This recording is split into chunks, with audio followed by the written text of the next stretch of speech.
내 안의 속박과 이별하는 연습. 제가 이제 타이틀을 이렇게 한번 잡아봤습니다.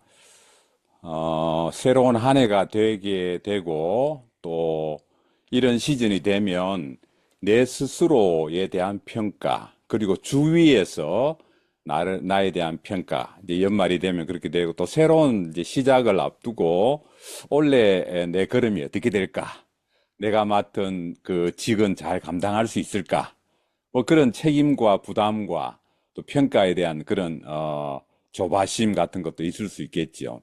이게 이제 아이고 선교사님 목사님 너무 좋았습니다. 뭐 제가 이제 설교를 하고 내려와서 아이고 은혜 많이 받았습니다. 그러면 저도 굉장히 이제 긍정적인 영향을 받고 또 제가 이제 발전하거나 성장하는 계기가 되는데 또 그렇지 못할 때가 있잖아요. 아이고 오늘 완전히 죽 썼어. 이거 좀 어떻게 하면 좋지? 오늘 너무 실수가 많았네. 오늘 너무 아주 참, 망쳤네 하는 그런 이제 스스로의 평가도 있을 수 있고, 주위에서 또 그런 평가를 받기도 합니다. 근데 이제 이런 부정적인 평가들은, 뭐 다 나쁜 건 아니죠. 그게 내 발전과 성장을 위해서 꼭 필요한데, 어떤 경우에 어떤 사람에게 지속적으로 부정적인 평가를 한다면, 이게 어떻게 되겠습니까? 계속 따라다니면서 이게 잘못됐다, 이것도 잘못됐다, 너 왜 이렇게 했냐, 계속 이런 평가만 받는다면 이게 우리가 참 족쇄가 되고 얼마나 위축이 되겠습니까? 그렇게, 그래서 이제 어떻게 하면 이런 나 스스로의 평가, 우리 주위의 평가, 뭐 긍정적인 평가는 뭐, 스스로 잘들 이렇게 좋은 영향을 받으니까 이제 부정적인 평가에 대해서 부정적인 그런 그 속박에 대해서 어떻게 이걸 좀 돌파해 나갈 수 있을까? 이걸 한번 해봤으면 좋겠다 싶어요. 근데 성경의 인물 가운데 우리가 한 인물을 들어서 한번 이 부분에 대해서 한번 생각해 보려고 합니다. 바울이라는 인물인데요. 바울이라는 인물은 평생을 따라다니는 평가가 있었습니다. 부정적인 평가죠. 첫 번째는 사도성에 대한 도전이 있었습니다. 당신이 어떤 자격으로 사도가 되었느냐 하는 사도성에 대한 도전. 그 다음에 두 번째는 인신공격적인 비판이 있었어요. 당신 뭐 참 말이 시원찮다는 그런 비판. 그리고 세 번째는 이 질병, 육체적인 질병이 늘 따라다니고 있었습니다. 우선 사도성에 대한 걸 살펴보면요. 당신이 무슨 사도냐 하는 그런 요즘 우리 쉬운 말로 하면 정통성 시비입니다. 정통성 시비. 당신이 무슨 사도냐. 이게 사복음서에 예수님의 행적을 기록한 사복음서에 보면 바울의 이름이 등장하지가 않아요. 예수님의 수많은 설교나 이적의 현장에 바울이 참여했다는 그런 기록도 발견할 수 없습니다. 12제자 입장에서 한번 보십시오.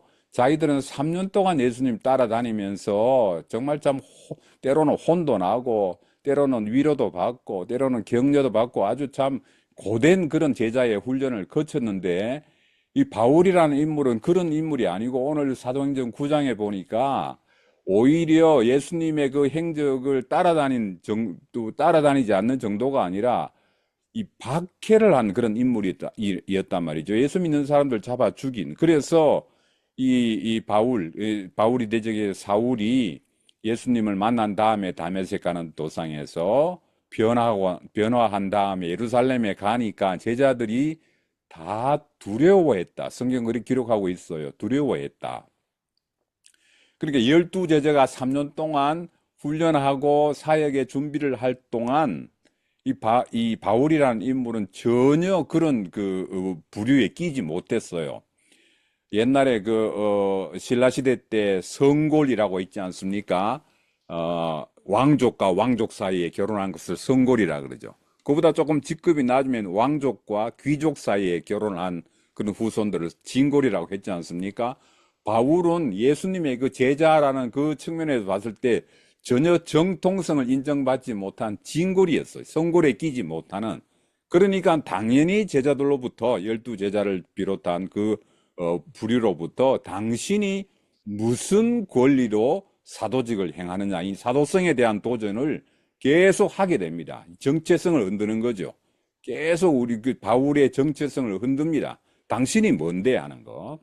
우리가 세상을 살다가 보면 당신이 뭔데, 당신이 무슨 자격으로 하느냐 하는 그런 이 사도성에 대한 비판 같은 이런 도전을 받을 수 있습니다.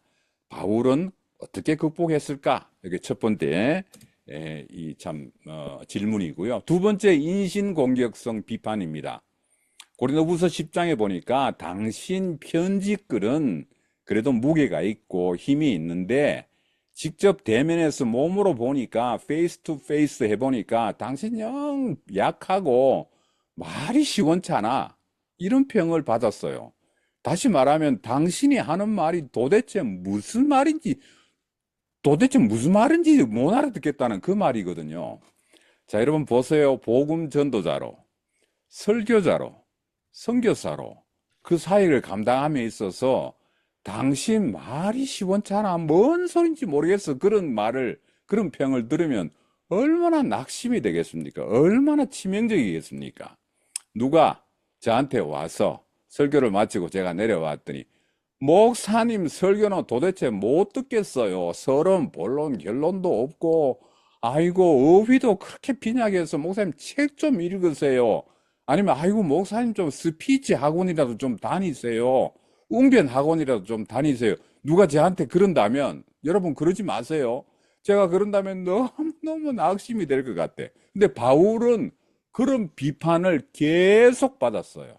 당신 글은 뭐 그럭저럭 뭐 이게 볼만한데 말은 못 듣겠어. 그런데 바울은 또 길게 했는가 봐요. 그래서 이 사도행전에 보면 바울 설교를 창문가에 앉아서 듣던 청년 하나가 너무 졸고 말이 시원찮으니까 졸아서 그 창문 밖으로 떨어졌어요. 그리고 죽었잖아요. 물론 바울이 살려내기는 했습니다만 그런 일이 있었습니다. 바울은 이런 인신공격성인 자기의 약점을 끊임없이 비판하는 이 비판을 어떻게 극복했을까? 이거 두 번째 도전이고요. 세 번째입니다. 바울에게는 이 치명적인 질병이 있었습니다. 그래서 이 질병이 뭘까? 이게 육체적인 질병일 것이다. 첫 번째. 두 번째는 이 외적인 박해, 주위의 환경이나 뭐 상황으로 인해서 받는 박해를 가지고 아마 그렇게 표현했을 것이다. 세 번째는 자기가 스데반을 죽이는 데 있어서 스데반이 죽는데 동조를 했지 않습니까? 그래서 자기가 스데반 죽음에 대한 스트레스나 트라우마가 있었을 것이다. 아마 이것을 질병으로 표현했을 것이다. 그렇게 이야기하는데요. 많은 성경학자들은 이 질병을 육체적 질병으로 그렇게 봅니다. 바울이 가졌던 육체적 질병은 크게 세 가지로 보는데요. 학자들이. 첫 번째는 안질일 것이다. 눈병이 굉장히 심했을 것이다. 갈라디아 교인들에게 보낸 편지에 보면 갈라디아 교인들아 너희들이 너무너무 나를 사랑해서 나를 위해서 너희 눈이라도 빼줄 뻔했다. 그런 표현을 하거든요. 그걸로 봐서 바울은 눈이 굉장히 안 좋았을 것이다. 그래서 성경학자들은 또 그래요.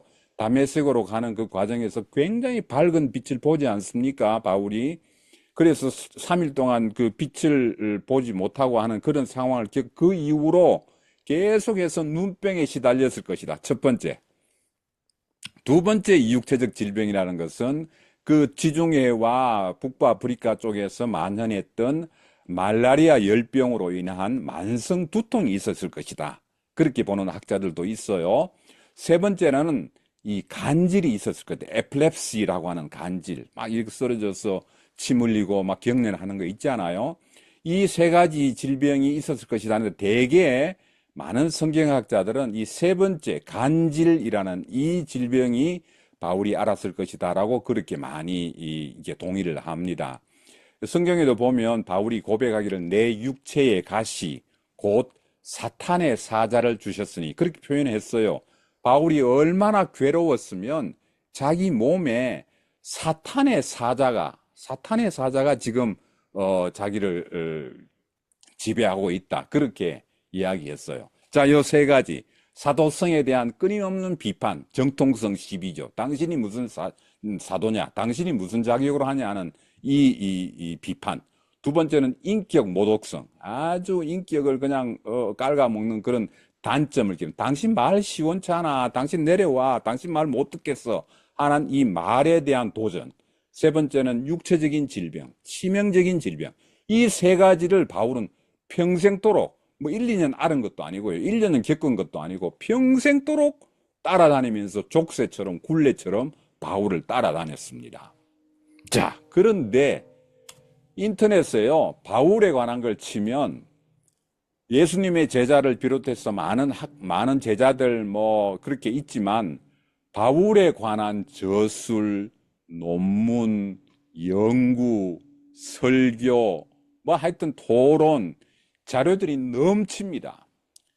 바울을 평생 따라다녔던 이런 부정적인 영향, 정통성 시비, 자기 단점을 막 이게 지적하는 그런 인격 모독성, 그 지적, 그 다음에 이 육색 질병, 이런 이 부정적인 영향과 족쇄에도 불구하고 2000년의 기독교 역사상 바울처럼 열매를 많이 맺은 사도가 없단 말이에요. 그 제자가 없단 말이죠.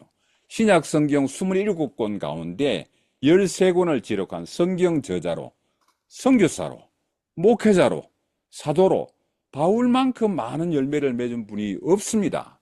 제가 성경을 읽다가 와, 이런 분이 있을 수가 있나, 이런 분이, 제가 이제 총각 때 와, 이런 사람이 있을 수 있구나, 이 성경 역사에, 기독교 역사에. 그래서 내가 아들을 낳으면 첫째 아들은 무조건 이름은 바울이다. 영어 이름 폴이죠. 그래서 지금 제 아들 이름이 폴이에요, 영어 이름이. 저는 뭐 이 바울을 떠나서는 성경을 이렇게 이 참 바로 이게 바로 보기가 어려울 정도로 바울이 끼친, 기독교계에 끼친 영향이 지대합니다. 그런데 말씀드린 것처럼 바울을 평생 따라다녔던 치명적인 그런 세 가지 족쇄가 있었단 말이에요. 바울은 어떻게 극복했을까? 도대체 이걸 어떻게 극복했기 때문에 이렇게 기독교 역사에 찬란한 열매들, 하늘의 별과 같은 그런 존재로 기독교 2000년 역사에 자리매김하고 있을까? 그게 참 우리 궁금하잖아요.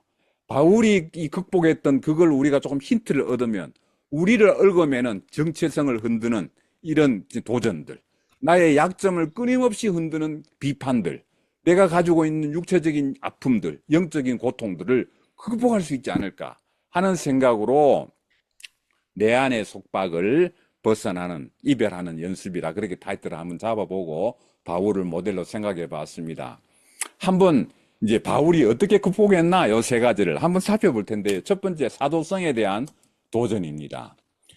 당신이 무슨 사도냐 하는 이 비판에, 이 도전, 이 정체성을 흔드는 도전 앞에 바울은 어떻게 극복했을까? 우리가 이제 CBMC가 가지고 있는 큰 강점 중에 하나가 매주 참 그 양질의 토론 자료를 우리가 공급받지 않습니까? 만나라고 하는.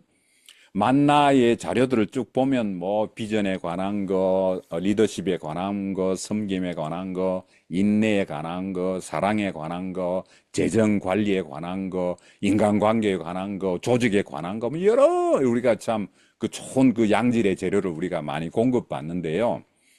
우리 정체성을 극복해 나가기 위해서는 우리가 공급받는, 만나를 통해서 공급받는 그런 수많은 택틱들, 기술들, 이 자료들, 그것 가지고는 부족하고, 오늘 사도행전 9장에 나오는 말씀처럼 내가 완전히 새롭게 되었다는, 새로운 피조물이 되었다는 이 인간 개조의 과정을 거치지 않으면 내가 옛 사람을 그대로 잊고 있으면서 그 위에 수많은 기술만 덕지덕지 붙여가지고는 절대로 극복할 수 없는 것이 정체성의 도전입니다. 그래서 바울은 내가 새로운 피조물이 되었고, 내가 그리스도로 인해서 완전히 죽었고, 완전히 옛 사람은 없어졌고, 내가 새로운 피조물이 되었다는, 새롭게 되는, 보라 새 것이 되었도다 하는 그 선언과 그 고백이 있었거든요. 또 우리에게 이 닥치는 수많은 도전, 정체성을 흔드는 도전을 이겨나가기 위해서는 내가 그리스도로 인해서 완전히 새롭게 되었다는 고백, 새롭게 되는 시작점이 있어야, 그 모멘텀이 있어야 도전을 감당할 수 있을 것 같고요. 두 번째는 바울이 쓴 수많은 편지글 가운데 이 편지글의 서두는 이렇게 시작합니다. 예수 그리스도의 종 바울은 사도로 부르심을 받아 로마서에 보낸 편지, 갈라디아에 보낸 편지, 에베소에 보낸 편지 등등의 첫 서문에 보면 예수 그리스도의 종 바울은 사도로 부르심. 이 사도라는 말은 아포스톨로스라는 헬라 말인데요. 내가 보냄을 받았다 하는 그런 뜻입니다. 그러니까 예수 그리스도께서 나를 보내셨다는 소명의식이지요.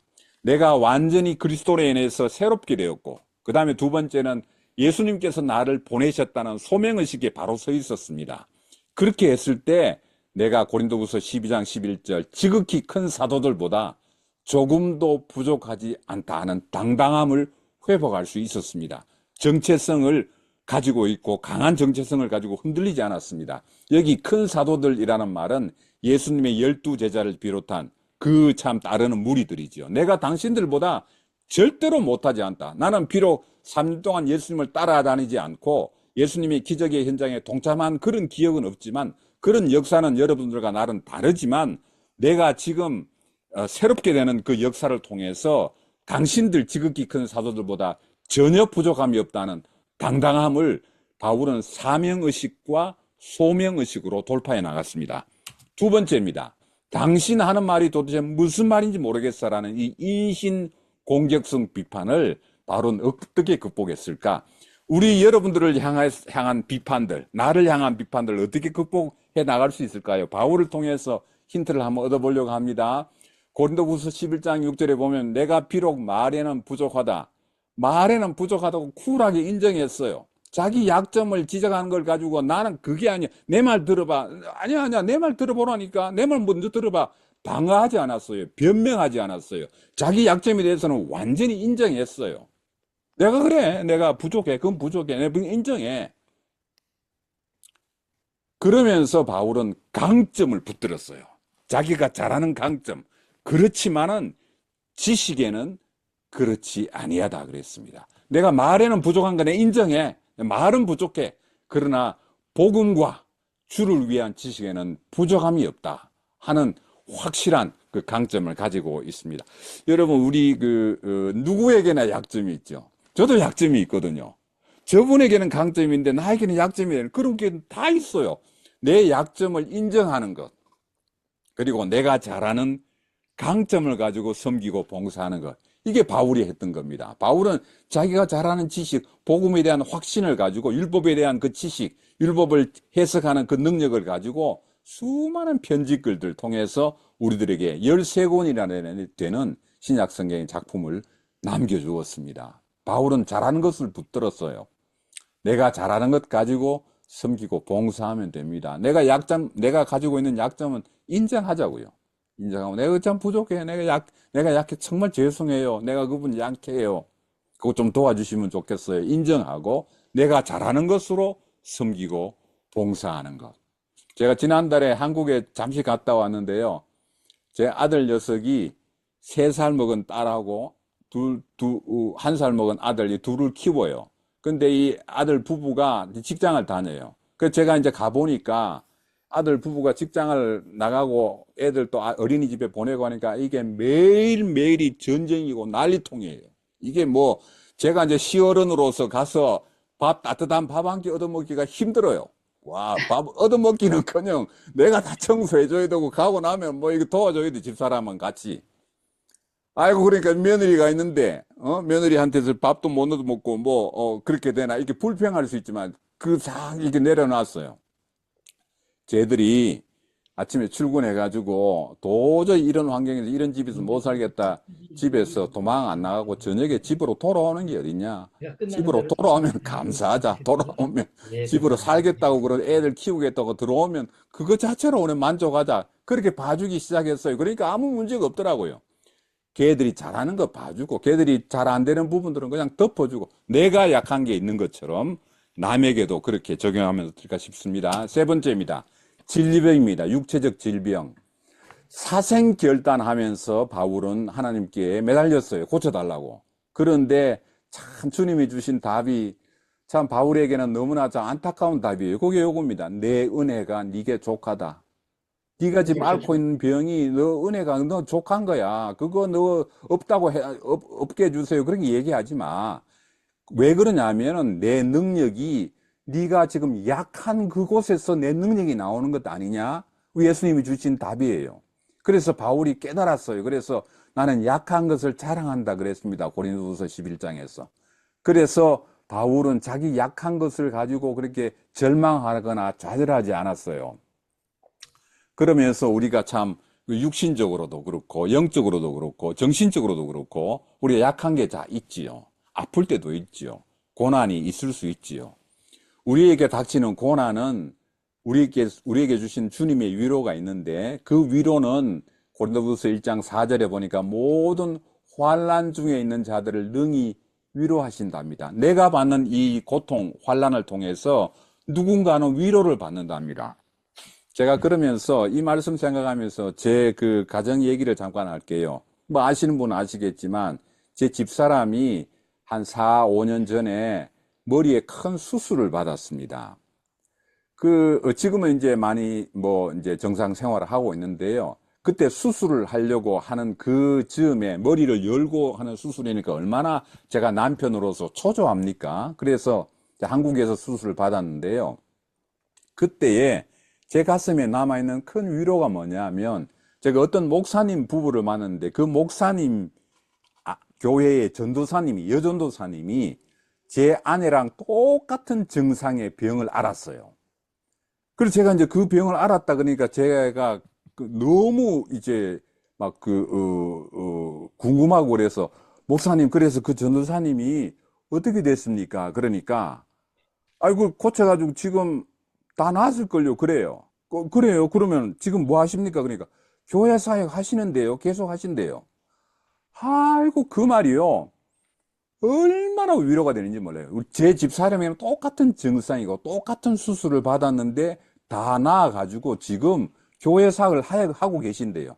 그 말을 제가 가슴에 붙들었어요. 하나님, 이 병을 낫게 해주시고 이 병을 다시 고쳐가지고 다시 사역하시는 분이 있다면서요. 하나님 그렇게 고쳐주세요.